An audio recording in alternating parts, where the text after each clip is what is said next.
E assim, tomando um pouquinho do gancho, o que eu percebo hoje, a Ju falando de avaliação, né? O quanto os fisioterapeutas hoje são pobres em avaliação do paciente.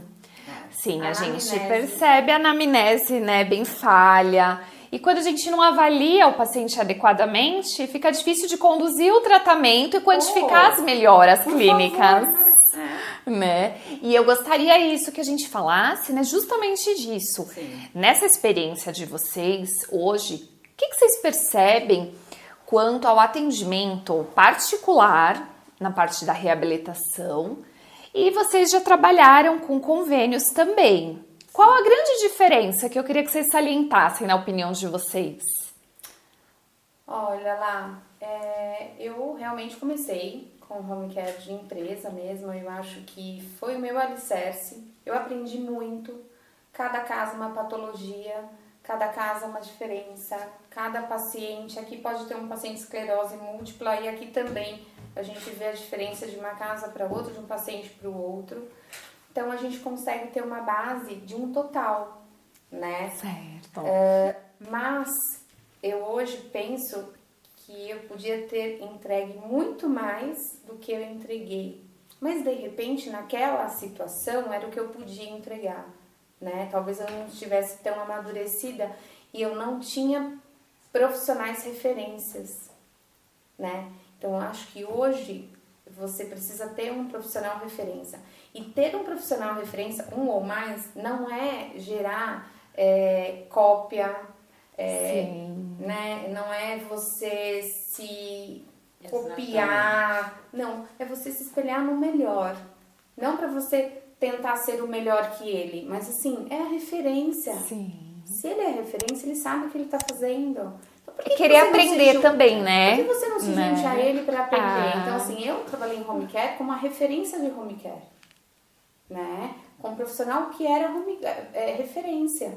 E eu agarrei na mão dele de uma tal forma que eu sou agarrada na mão dele até hoje. Com certeza. Né? Então, e ele me mostrou que eu podia criar asas e que eu podia voar sozinha. Porque ele me ensinou passo a passo, né? Então, assim, hoje o atendimento particular começa, assim, com um quadro clínico já, que você sabe o que você está pegando, uma boa avaliação, a comunicação acima de tudo, né? Então, você vai conversar com o paciente, vai escutar dele a queixa. E se o paciente não conseguir interagir com você, você vai ter que procurar na casa quem é o protagonista dessa situação. Exatamente. E conversar com essa pessoa. Porque às vezes o protagonista não é o filho, não é a mãe, não é o pai. Às vezes é uma outra pessoa, às vezes até o cuidador. Um terceiro, né? Um cuidador. Né? Às vezes até o cuidador. Eu já tive casos que era até assim, o dono do bar do lado, mas que ia todo dia na casa, né? Então, a minha entrega é muito melhor. E eu também, como comecei recém-formada, eu jamais queria dar alta para os pacientes. Eu não entendia esse negócio de alta, né? Então, assim, hoje, se você não fizer uma avaliação, você faz avaliação no primeiro atendimento? No primeiro, no segundo, no terceiro, no quarto, até a alta. Sim. Porque para você É um dar monitoramento, alta, né? você vai Dia a ter que dia. avaliar o que você ganhou, o que você não ganhou. E eu acho que humildade acima de tudo. Se você fez, se você traçou, o paciente não está evoluindo, senta e vamos ver o que é que está acontecendo. Você já conversou com o médico? Você já viu as medicações? Né? Nossa, mas fisioterapeuta? Então, assim, você tem que dar algo a mais. A mais. Sim. Você tem que entregar algo a mais. Sim. Né? Eu não estou atendendo mais por linha de produção, porque não tem um centro de qualidade para me avaliar. A qualidade é sua. É o seu nome. Sim, né? exatamente. Então, assim, eu tenho que ver resultado. Então, hoje eu entendo como uma profissional já formada há um tempo, é muito gratificante a gente ver a evolução do nosso atendimento. Mas para isso eu preciso de uma avaliação, eu preciso saber do paciente aonde ele quer chegar. Não é onde eu quero chegar com ele. né? Assim, não adianta eu querer uma coisa que ele não quer. Ele não vai nunca chegar onde eu quero. Sim, porque verdade. o querer é meu, não é dele. E a gente faz muito julgamento. Alinhar as expectativas, né? Exato. A expectativa é a realidade. É a realidade, porque assim, às vezes, de né, repente você pega a expectativa um não paciente, condiz com a realidade. Você pega um paciente paraplégico, que o médico não comunicou para ele que a paraplegia dele é total, e aí você pergunta para o paciente o que você quer e você escuta, eu quero andar. A expectativa e realidade. O erro começou lá atrás. Então, o que eu faço? Sempre fiz. Eu vou na fonte. Então, eu vou conversar com esse médico. Eu vou me apresentar para esse médico. Eu vou mostrar para ele que quem vai conduzir o caso sou eu. E que eu preciso de ajuda. Sim. Né? E que a ajuda que ele precisar, eu tô lá para dar para ele que também. você vai estar reportando para ele o cuidado, o atendimento, a evolução do paciente. Porque uma grande dificuldade, né, que a gente observa muito no home care, no atendimento domiciliar, é isso.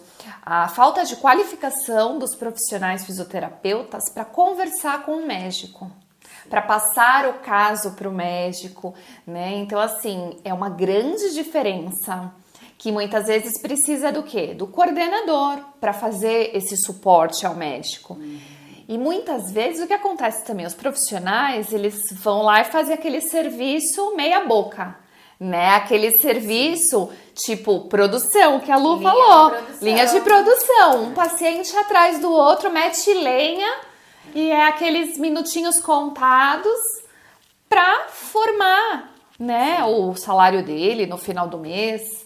Aí eu queria, Ju, que você falasse justamente no que a Lu estava falando, da qualidade na avaliação.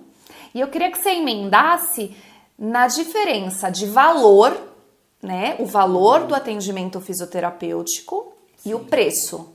Porque muitos confundem. Valor, o que a gente entrega de valor, não tem preço, né? Exatamente. Agora eu queria que você falasse pra gente. Uma coisa que a Lu falou, e é muito bacana, e eu acho que vale a pena para quem está escutando, assistindo, é essa questão de ter alguém como referência. É alguém que pegue na sua mão. Eu acho que chega um certo momento, é que eu particularmente, eu sempre me espelhei, sempre quis me espelhar nos melhores. Então eu buscava. E aí esse meu professor, desde o início, que é o William Limonge, um querido, um que parceiro. se formou comigo? Ah, não acredito. Sim. Ele é um fofo, né? Ele é um querido.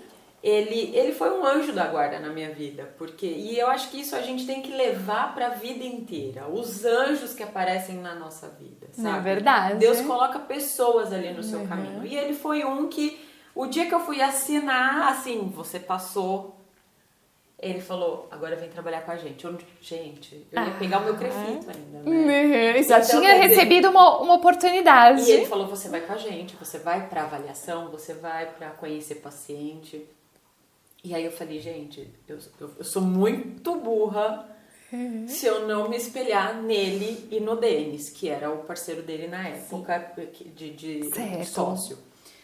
E aí eu falei, meu Deus do céu, eu tô trabalhando com, ao meu ver, pra mim, eles eram os melhores. Eu aprendi muito com eles. Então, eu falei, quer saber uma coisa? Ju, vamos para tal lugar. Vamos. Não tinha distância. Vamos para tal lugar. E eu brinco que a vida inteira meu pai que me carregava pra baixo e pra cima. Pai, agora tem um paciente na Zona Norte, na Casa Verde. Agora tem um não sei onde. Eu sei que a mais longe foi em Bom Sucesso. Nossa, Guarulhos, divisa. Arujá, já. Aí eu ainda falei assim, eu lembro que o dia que eu tava indo com ele, aí eu falei, a gente vai pro Rio? Vi placa lá, Rio de Janeiro. Rio de Janeiro, Arujá, Rio de Janeiro. Eu falei, meu Deus. A prontidão, né? Eu acho muito importante o que você tá falando, Ju. A prontidão de falar, eu vou, eu aceito, eu quero aprender. Não tinha tempo A ruim. responsabilidade. Eu estar ali com ele não tinha preço. Sim. Eu imaginava, nossa, se eu tivesse que pagar um curso com esse cara, Sim. eu ia estar pagando, mas eu ainda tô aqui no lucro, então bora. E aí, poxa vida, é ter essa referência. E aí a gente batia muito, eles tinham muito essa coisa de avaliar o paciente. Às vezes na faculdade fica difícil eu ter esse raciocínio de, Pô, mas por que o professor quer que eu avalie? Nem recentemente, né? Eu peguei uma turma. Pô, mas por que essa chata quer que eu faça essa avaliação? Por que dentro do hospital eu tenho que avaliar o paciente que teve um pós-operatório de artroplastia de quadril? Por que um paciente de AVC eu tenho que avaliar e eu tenho que... Por que um paciente... Quer dizer, é um mundo de diagnóstico.